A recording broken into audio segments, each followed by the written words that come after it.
Alam niyo ba kapag Iloilo, dinagyang lang? O kapag Western Visayas, laging ati-atihan vibe na lang na may itim na uling at halabira lang? Well, let me stop you there. Less than an hour away from Iloilo City, may isang bayan na may kapistahang hindi lang masaya, kundi meron ding saysay at nag-uugat sa pangako. Hindi ito yung pangakong madalas nakakalimutan o napapako. Ito ang kwento ng isang buong bayan na sumasayaw para sa pagpapasalamat sa mga pangakong natutupad at natatanggap. Today, dadalhin ko kayo dito. Kaya get ready dahil iba to! Tara, explore natin ang Saad Festival ng Leganes, Iloilo! Saad Festival!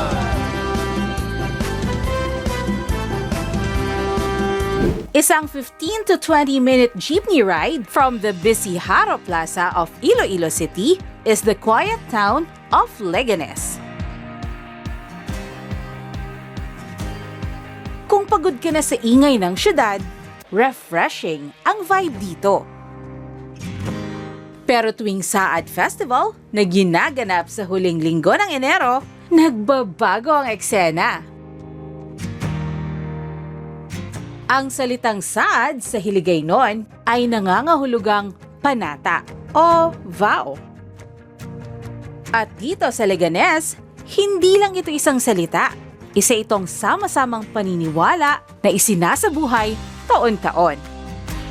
Ang Saad Festival ay ang pagbibigay pugay ng mga Leganesnon kay Senyor San Vicente Ferrer. Ang kanilang patron, gabay, at simbolo ng pag-asa. Siya ang kanilang manggagamot, tagapagligtas, at saksi sa araw-araw nilang pamumuhay. Hinaharap na hamon at mga tagumpay.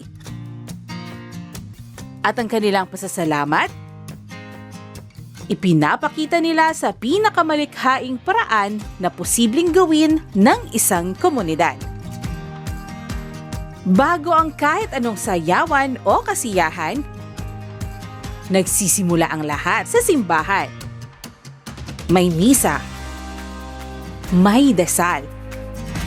Dito, ang pananampalataya ay hindi isang side story. Hindi rin ito isang dekorasyon. Ito ang pundasyon ng buong selebrasyon. After the Mass, the party begins. Mga hubon o grupo galing sa iba't ibang elementary at high schools ng Leganes ang nagbibihis ng makukulay na costumes, tanga ng kanilang mga very creative na props at nagpo-perform ng mga sayaw na nagpapakita ng pasasalamat kay Senyor San Vicente Ferrer. Grabe yung concept! Every performance tells a story. Tapos, yung sayaw. Wow! Sobrang galing nilang magsayaw! Expressive ang bawat muka. Precise ang bawat galaw. Pero higit sa galing, yung choreography, may kwento. Nakaka-proud ang mga batang to. Doon mo mas lalong ma-appreciate na hindi lang ito isang cultural performance. Ito ay pagsasayaw ng pananampalataya. Sa bawat ikot, sa bawat formation, ipinaaabot nila ang pasasalamat ng kanilang community sa gabay, magandang kalusugan, at kaligtasang natatanggap nila araw-araw. This makes me think na ang Saad Festival ay isang collective spirituality in motion. Siyempre, hindi pwedeng mawala ang food trip. Pagkatapos manood ng mga naggagandahang performances, nandyan syempre ang mga kiosk at food stands kung saan welcome na welcome ang lahat. Saktong-sakto, sagot sa gutom at uhaw. Ang sarap kumain habang pinag-uusapan nyo ng mga besties mo yung napanood nyo. O habang ini-enjoy mo lang kung anong meron ang buong town. Pagod ganina, pagod sa takte. Ito ang realization ko about this festival. Iba talaga ang saad.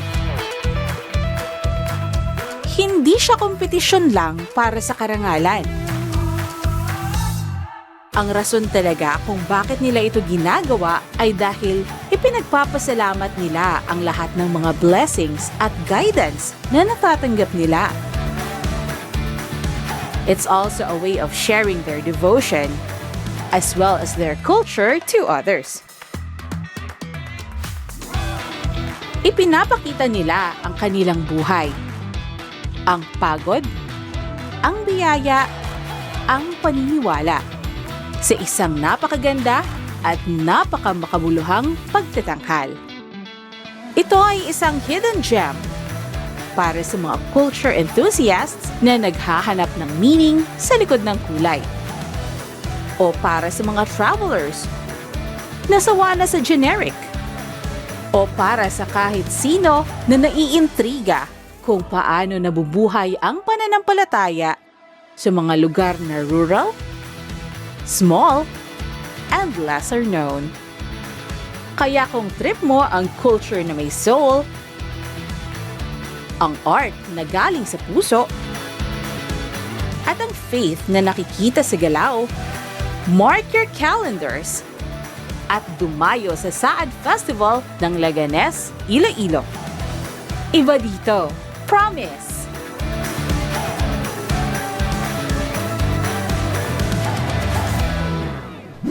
Samahan niyo ulit ako sa susunod upang tuklasin ang panay, isang biyahe, isang kwento at a time. Ako si Peach Ledesma at ako ang inyong Panay Explorer.